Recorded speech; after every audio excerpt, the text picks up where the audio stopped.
He owns an '05 GT and he owns a new one. And and I have an '06, which is like his '05. All right, so you're moving ahead on me because I was going to ask you about that car because I know you have the GT and I know it has the tag also. I'm sorry, AKA GT40. But that confused me a little. I mean, I know you like performance, and I want to back up and talk about performance in a minute. I know you like performance. How I see you, how I idolize you from the Day One book. I don't see that as a muscle car. I really see that more as an American exotic, although it's iconic, classic design. You're absolutely right, and there's a story because there's a story for everything I do. I should work with Leno more often. In 1967, before Ford won Le Mans, and after they won the first time in '66, I was offered the opportunity to drive a GT40 for a day. It was a Mark III road car, and it had been in a New York Auto Show, and it was now at Gotham Ford on First Avenue, the Ford factory store. And my friend was the high performance salesman there. And he called me up and said, "You want to drive? Let's spend the day having fun with a GT40. We can drive people crazy."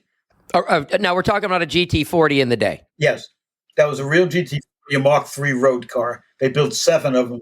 What I didn't realize at the time, because 1967, we didn't talk about collector cars and $1 million values and all that kind of stuff. It was a car. And I knew it was at the New York Auto Show. And I actually photographed the VIN plate for the car and never looked at it.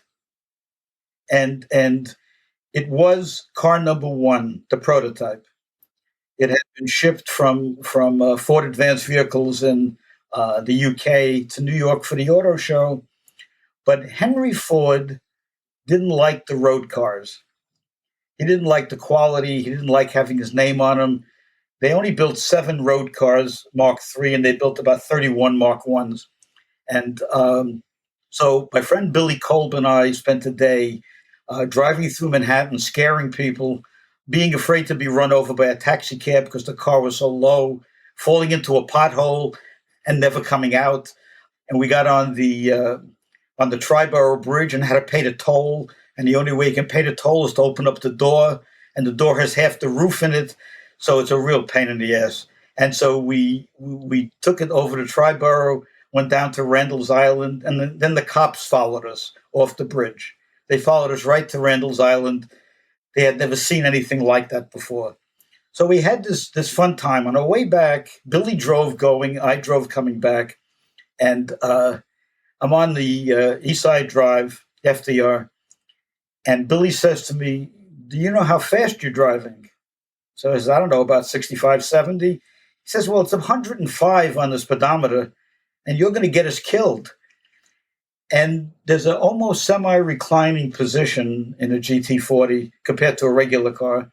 And I didn't feel the speed.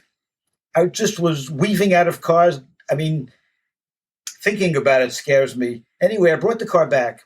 Billy calls me up about, and I do a cover story for Cars Magazine. And Billy calls me up about a month later and says, "You want to buy that car?" So I said, "Why?" He says, "Well, I have 3 of them, 3 GT40s in a building in Secaucus.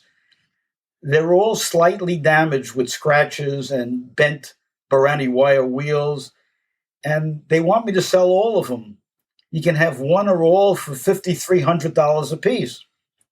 Well, the car was about 16 grand, and it was the number 1 car, but I forgot that. He said you could have all you want for $5,300 a car. Yeah, each. And you can have the one you drove for $5,300. And I'll never forget what I said to him. "It'll probably be cheaper next year. So I'm going to pass on it."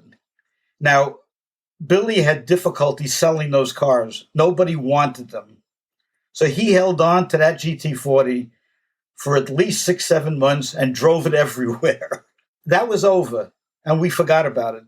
When the Ford GT came out, I didn't buy it when it first came out. I bought mine in 2014, I think, or 13. But both Billy and I have GTs, and once a year we we meet in Sarasota and we toast the GT40 that got away. The interesting part of all this is when I was doing research for a Ford book that I wrote, I tracked that car. It is the most important GT40 Mark III in existence. It went back to the UK. The owner converted it to a right-hand drive race car. And a couple of years back, I supplied the original photography that I took of that car to the restorer in England, who turned it back into the car like I had it for a very wealthy collector in Switzerland, who I've been in touch with, and I have pictures of the car now. It's on the road. He's out racing it, having a ball with it, but it is the most important one. It's serial number one of the 7 cars. So I had a great love for GT40s, and then Ford won Le Mans in 67, in 68, and 69, and I became a total GT40 freak. And by the time I decided I wanted to buy one, they were just totally in another planet. They were in the millions, and that wasn't going to happen. So I bought a Ford GT, which is a much nicer car to drive. It's faster than the road car from back in 67. It is absolutely a delight. So now it doesn't seem incongruent to me that you're driving that car. This has been Jeff Stearns, Connected Through Cars.